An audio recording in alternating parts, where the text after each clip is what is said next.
Otro de los principios compositivos que afectan a la sintaxis de los elementos es la dirección.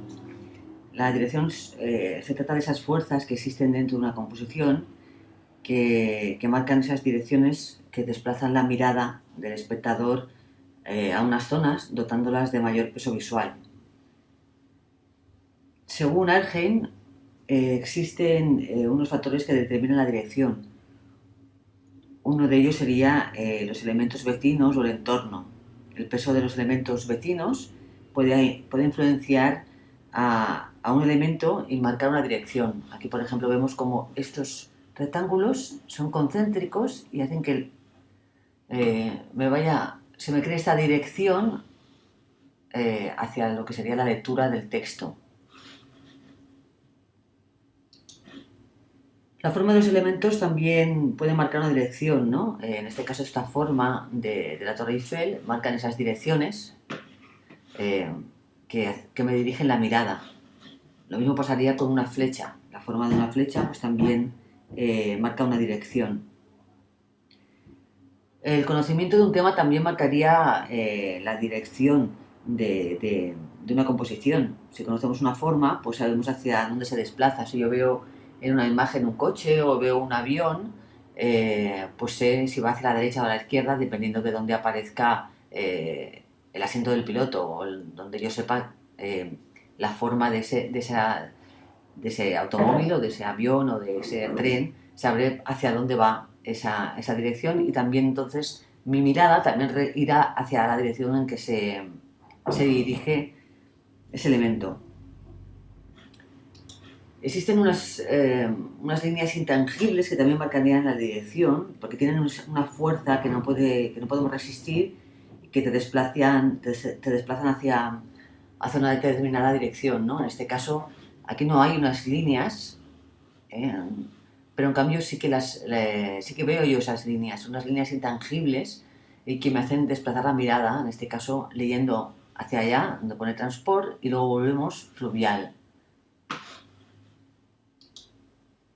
Bueno, el movimiento real, desde luego que sería el que más atracción de nuestra mirada nos crea, ¿no?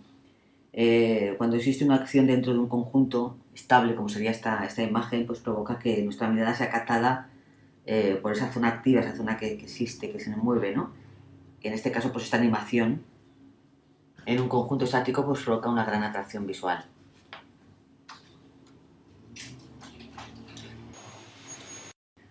Resultado de todo lo anterior, se produce la jerarquía. La jerarquía son esas distintas importancias que aplicamos a los elementos que constituyen una imagen, utilizando pues todos los factores que hemos ido hablando con anterioridad, tanto los morfológicos como los sintácticos. La jerarquía sirve para marcar el orden de lectura de una composición. El orden de lectura sería ese recorrido determinado que hace que el espectador pues vaya pasando de unas zonas a otras de la imagen y por lo tanto creando esa jerarquía o importancia en unas zonas que serían las primeras que el espectador se fija o mira, ¿no? El orden de lectura genera unas vías o unas calles mm, que pueden ser tangibles o pueden ser intangibles y nos conducen por todo el espacio de una imagen.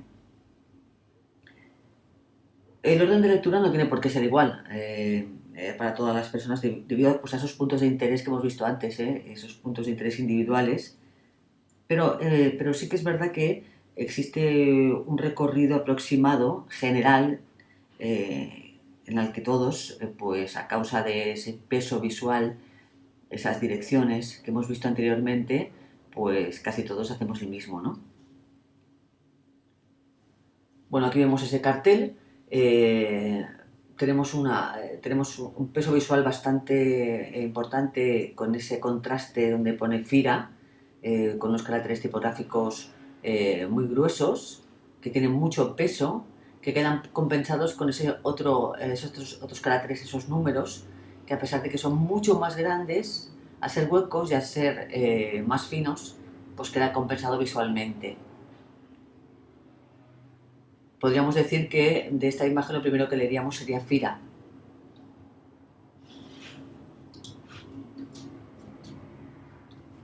Es muy importante crear una jerarquía cuando estamos sobre todo diseñando eh, una revista, porque la jerarquía hará que el espectador empiece leyendo aquello que queremos por ese orden de importancia, ¿no? Siempre queremos que se lea primero el titular, que sería como se resumen y que capta la atención del lector, y después que haga ese recorrido pues, por el texto, por las imágenes.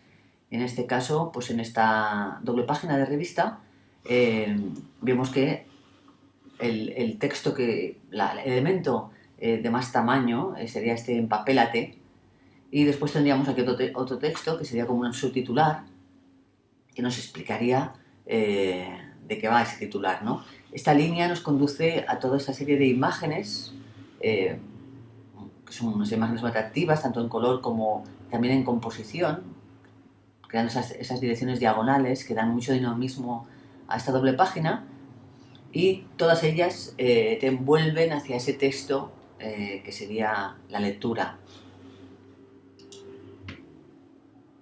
Aquí tenemos otra doble página de la continuación de esta revista. Pero cuando trabajamos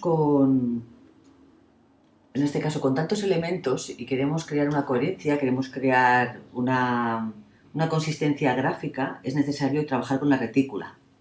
Un diseñador gráfico suele utilizar esas retículas porque ayudan a crear una composición que sea coherente, consistente, que sea fácil la lectura.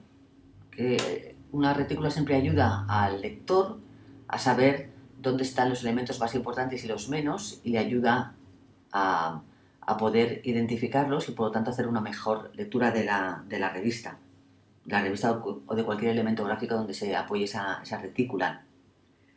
La retícula es una estructura que se utiliza en el proceso de trabajo, pero que después no se ve a la hora pues, de imprimir o de visualizar el trabajo final.